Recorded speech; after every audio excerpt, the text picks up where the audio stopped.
So we have a few systems of equations that we need to solve here, and I'm going to do that using the Inspire calculator software.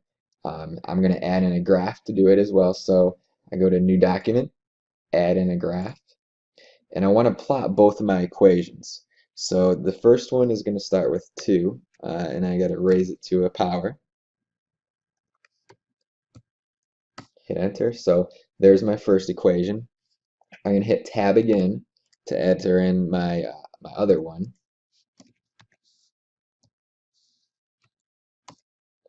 And there's that. Now, what is a solution to a system of equations? Well, that's where both of these graphs intersect. So you can see that they intersect here, and they also intersect here. So it's going to have two solutions, and you could maybe estimate them, but there's a way to figure out the exact point of intersection here. So to do that, I'm going to go to the menu, Analyze Graph, and then select Intersection.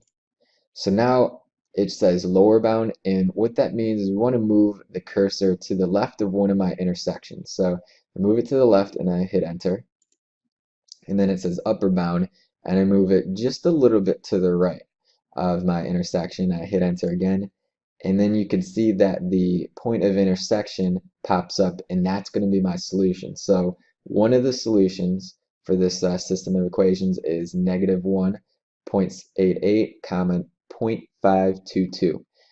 So now that we have one, we want to figure out what the other one is. So I go back to menu, analyze graph, intersection, and I move to the left of my other intersection point. I hit enter, move to the right, hit enter again, and there is my other solution.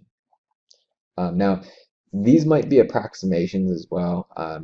The calculator might automatically round these, so they might not be exact, just to give you a heads up on that. Let's go ahead and move on to the second system. And to get rid of these equations, I'll hit delete 3 times.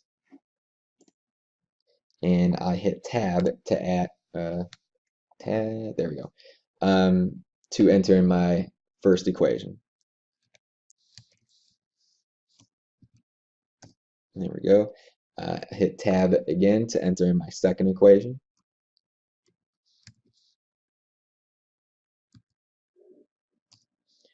So again, remember that the intersection is going to be the solution to my system. So I don't have two solutions again. Well, not again, but I don't have two solutions here. I just have one because we have one intersection. And to figure out what that exactly is, I could go to Menu, Analyze Graph. I go to my intersection again, and I move left, hit enter, move right, hit enter, and my solution is going to be 0, 1. As you could expect, but you might as well, if you have time, go ahead and use the calculator and the analyze feature to figure out what that amount is. So let's go ahead and do the next one. So hit delete 3 times, get rid of it, and I hit tab to enter in the first equation.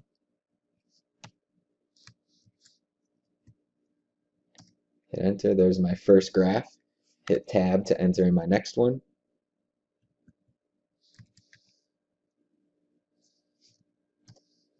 Okay, so it looks like I have an exponential function right here. It's going down, it's decreasing, and I also have a parabola that's opening up down.